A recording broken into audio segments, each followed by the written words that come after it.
let's get into it. So, yeah, defining the network challenge in distributed block building. I'm going to go over two things, a very rough mental model on distributed block building. So I call it a sketch because that's really what it is. This is not like a formal definition or anything like that. And then I'm going to talk a little bit about our block builder that we have in production, which is a form of distributed block building called BuilderNet, and some of its measurements to inform the challenges in protocol design. So in Ethereum today, super simple sketch. We have a user, they send transactions. There's this actor, this word we made up called a block builder. It aggregates all these transactions, packages them into a block, and gives it to a validator. It shouldn't be anything new for anyone. Yeah, there's a bunch of problems in this that I won't go into. There's single points of failure. What if you send it to only one block builder and they go offline? Well, you could send it to multiple, but then the next problem is there's some very nasty incentive games where, block builders want to purchase your order flow and make it exclusive. There's problems with geographic centralization. So if you were at the Geo Decentralization Salon yesterday, we saw there's two relays in Ethereum that produce about over 90% of the blocks in two geographies. And then, yeah, there's sort of no privacy from the block builder in this design as well. So in Ethereum tomorrow, this is my very rough, sketch is we will have many of these block builders operating as nodes, peering together, working together to construct a block. On top of that, there will be many different types of roles. So it's not just taking a transaction and aggregating into a final block. We can have block builders focused on 4337 account aggregation, ZK proof aggregation, many things, and also searchers. And so there will be talks later today as well on some of the searcher node architecture we have in the network today. Yeah, so it'll be spread across many parties, geographies, and privacy zones. There's a lot of reasons why you would want to do this. I won't go into it too much, but it's to make the network more resilient and efficient. So we want more fault tolerance, more decentralization of geographies, specialization. That's like one of the really big ones. So if we're able to disaggregate the market into many components, then we can allow people who are, hyper optimized for their specific type of compute to own that portion of the distributed block building process. And then, yeah, scalability. So there's a couple of ways there. We can right now, every block builder just does all the same thing. And so we are vertically scaling, but we're not horizontally scaling. Propagation as well. The more actors in the network that have parts of this data, the easier it is to disseminate. And then aggregation as well. We can scale to different types. So in Ethereum tomorrow by Flashbots, we have this design, but I put little lock icons everywhere. So we're running all of these nodes inside of trusted execution environments. And the idea is this gives us confidentiality on the messages. All communication between nodes is encrypted to a key only generated inside of a TE. And then also integrity gives us, this guarantee that, assuming you trust the TE security model, we can ensure that the node is following the protocol for its specific portion of the protocol. So one of the hard R&D problems here is, and I'll get into this later, but we only have 3 nodes right now running on this distributed block building network. And so we want to make this permissionless and scale it to more nodes, but that's a tough challenge. One, there's a TE design challenge there, which we won't talk too much about today, but this is why I have an X in the top left one. What happens if someone sort of breaks the security model or tampers with the TE and is able to extract information somehow? And then the other thing is the topology of the network. And so that's why I made the arrows really fat. The more nodes we allow in, the more strain this puts on the network. And you'll see why this is a concern once I get into the measurements.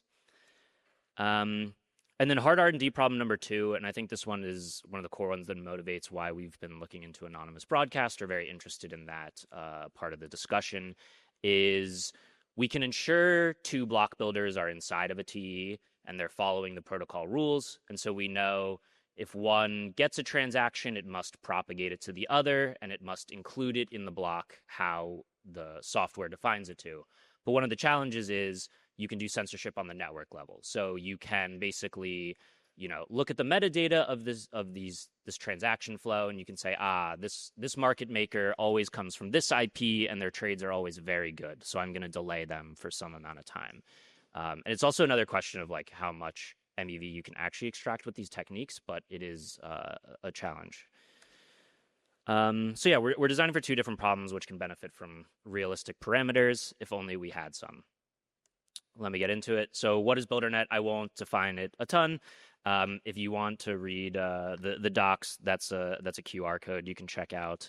Yeah, the aim with it is to neutralize exclusive order flow deals, enhance Ethereum censorship resistance, and accelerate decentralization across rollups and apps. So what is it today? It's obviously a work in progress. It's a live protocol. We're constantly updating it. As it exists today, we have 3 nodes. They're run across 3 different parties, 3 separate entities running this. We have some properties that are very work in progress. So right now, we only need one of the nodes to be online for the network to stay online. This is slightly trivial, though, because all the nodes right now are replicating the entire computation. And so that's one thing we want to distribute as well. It's permissioned as well. That's, as I mentioned, one of our hard R&D challenges. And then we basically are flooding. So all the nodes are sending everything to each other. We also have 3 searcher nodes as well, but I won't be talking about that too much. So yeah, back to this diagram. There's 2 arrows we can look at here. It's the arrow from the user to the block building network, and then the arrow between 2 of the block building nodes. And so I'm going to dive into measurements on those 2 segments. And we can think about it roughly as like, how many participants are there here? What are the privacy requirements, liveness requirements, throughput? So let's zoom in on the end user submitting to the block builder. So participants wise, this is going to be very hard to see, but this is a graph of active sessions we have within the node and time on the bottom. These are all an 8-hour sample. It's a very small sample. We'll post something more larger and robust after this event. Let me know if you're also interested in anything specifically, but it peaks at over like 1,000 users sometimes. And so that's like the number of active people that are trying to send us a transaction at any given time into a BuilderNet node. Privacy and liveness for the user to the block builder, that's really app specific. So if you're just doing a normal ETH transfer of a small amount of money, you probably don't care if it's private. If you're doing something very sort of like latency sensitive or some sensitive trading strategy, you might actually want liveness to just completely break, and if privacy isn't there. And then lastly, throughput. So this is a graph of transactions submitted to one of our nodes at a period of time. Again, this is only a small sample. If you look at this at like a high volatility day, it's really high, but we'll just ground this on 8 hours this week. So at the top, we have the number of bundles that are submitted per second. And then the bottom as well is like some different type of bundle. But for purposes of this talk, we can see that we peak at about 4,000 transactions per second are coming into the node. And this also motivates why the no consensus theme. If you've ever read Barnaby Monat's post on seeing like a protocol, well, if we want to reason about whether or not we censored this, we need our protocol to see all 4,000 of these transactions per second. And that's like very hard, especially from a consensus point of view. And so that's why we're exploring alternative approaches. So yeah, throughput 4,000 transactions per second. And then last, builder node to builder node. This one's less fun. So participants right now, we have 3. 3 builder nodes, 3 searcher nodes. That will probably scale up, I imagine, in 2 years to hundreds. So I just ballparked 500. We need at least 2 per country for geographic decentralization, and then a couple in satellites and volcanoes and in the bottom of the Mariana Trench. And then 500 searcher nodes as well. There's probably going to be more searcher nodes than builder nodes. Privacy, big question marks. I think there's a lot of room there for discussing the design trade-offs. Liveness as well. It's unclear. Should it be equal to Ethereum?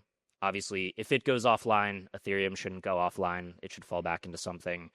If Ethereum goes offline, it's probably okay if the distributed block builder goes offline. Yeah, and then throughput.